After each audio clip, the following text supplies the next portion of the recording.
Sạp ơi. Đâu Cái gì? đây Đây nè. Cho nó cho con xuống một đôi chọc bay xuống không không?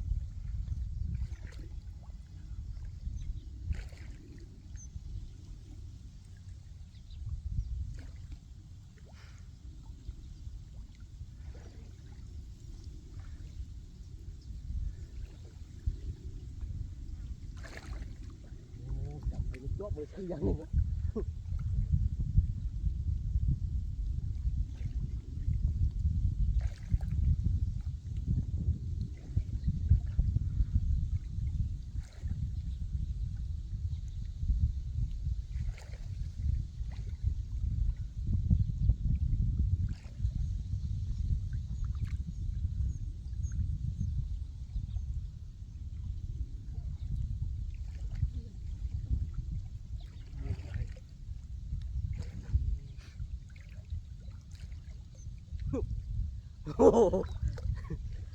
Đó câu đi.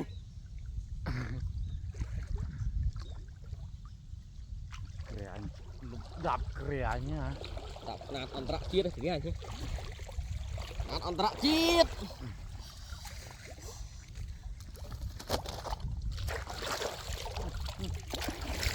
Chạy mùng hỏi đẹp quá. Toàn húi chứ. Nhưng cái này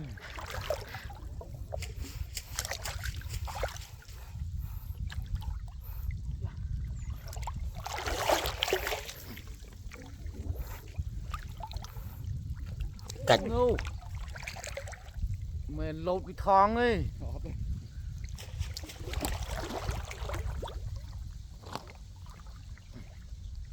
nó là nơi ta cầm ta còn anh thì khi anh tại cạch mùng hỏi vừa đây không vách chọp vách bạt. mà không có anh mấy theo con anh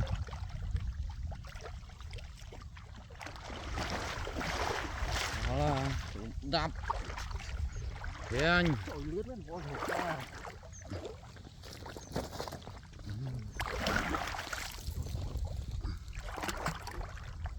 Chú ông đang bút cô lươn này.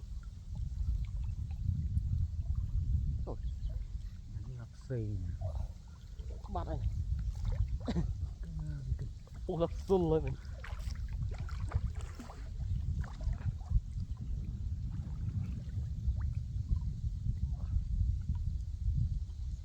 Vậy vậy biết thư vàng hàng người biết. Chọp.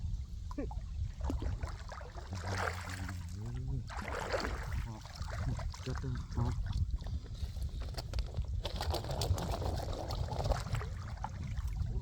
Mạnh tròn trên ỏi tao nào ui. Còn nó toàn khơi.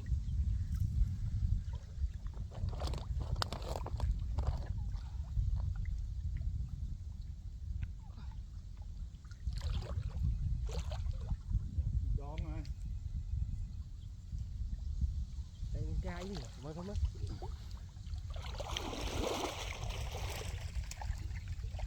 Nó đón cái miếng cao rồi.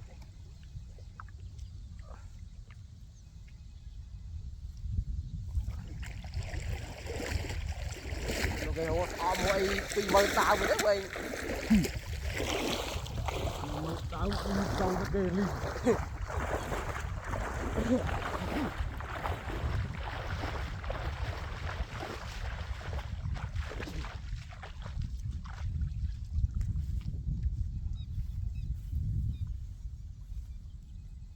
mơ von không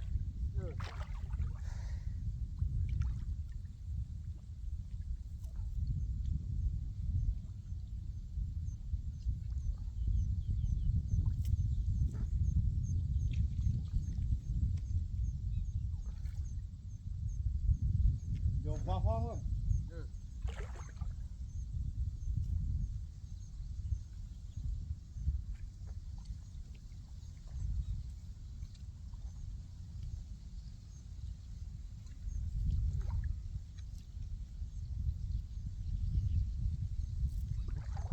alo bạn miệt du bạn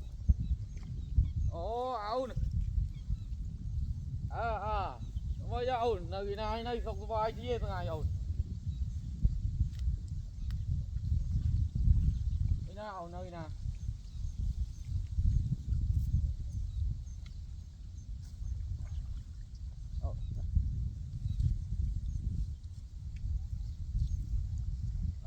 nơi phía sau trap ở phía ban ổn này mà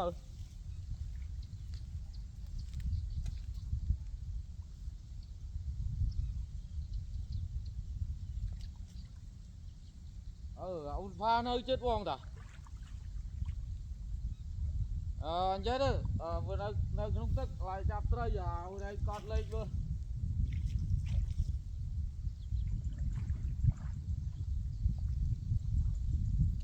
tôn pan bay buồn sai pi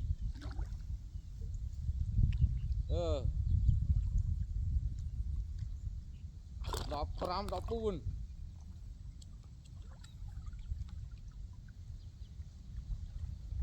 vui nào luôn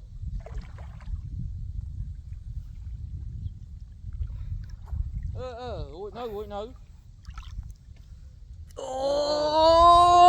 nó không tức chập tớiอยู่จำcho chua ổn to lên nè tộc vai ổn bên đây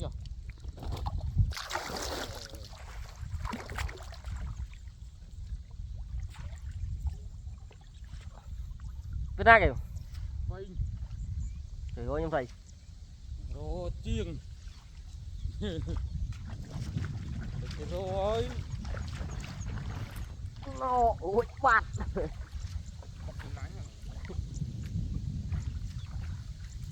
lui rồi ai lui từ một đạp cái ghế vào lui chắc bao nữa còn cách mùng bạn mình sao làm ôi người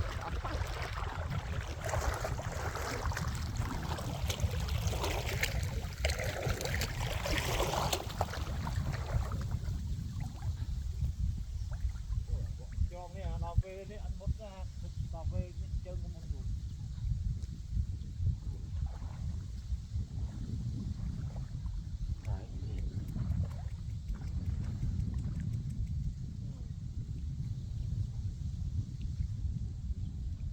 con phim tha tu rồi con nước mít đầy rừng đi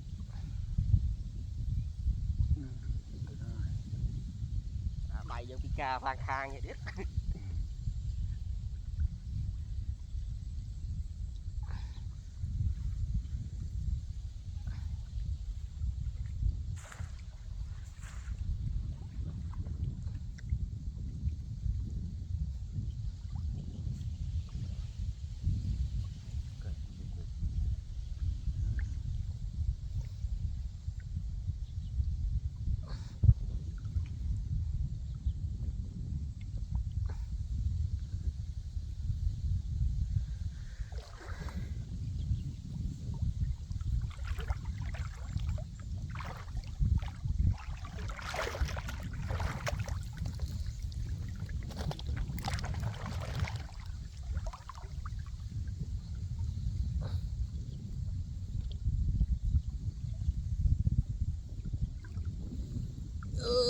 để cái anh tôi bắt lặp cái anh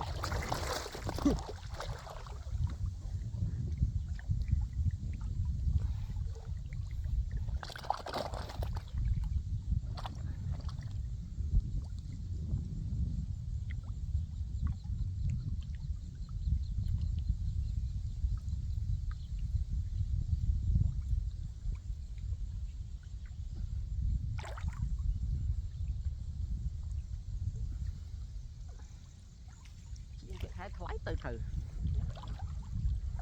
không có niềm quay này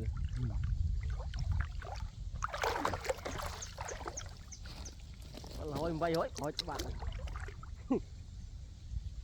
khải vô lôi thơ vẹo mì mà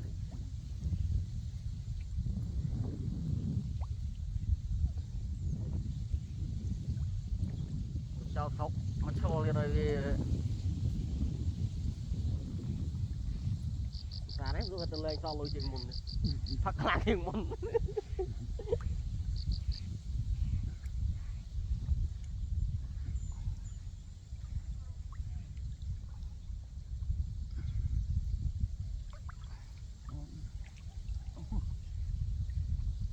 chạy phụt ta một con về thành đánh đai phúc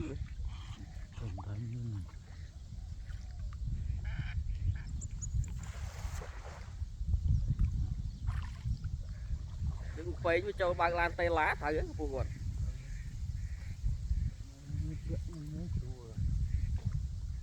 rồi cái lô phải mới ấp to lại không thằng qua pi thơ phí mà to mà kìa ở đây nữa bọt dòng ở đây qua một bụi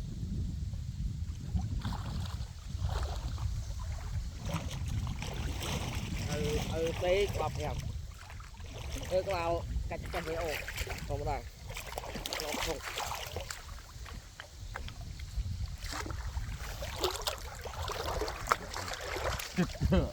không rồi giờ kích cam rồi không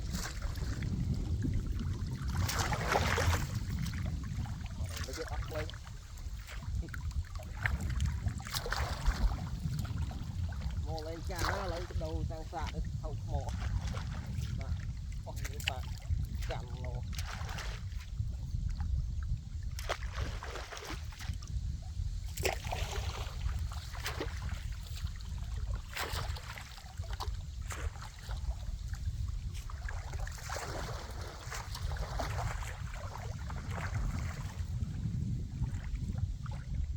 với ba túc luôn cái này thầy là mai to gheo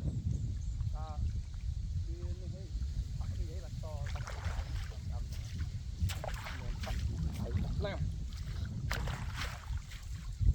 hãy thấy nam tròn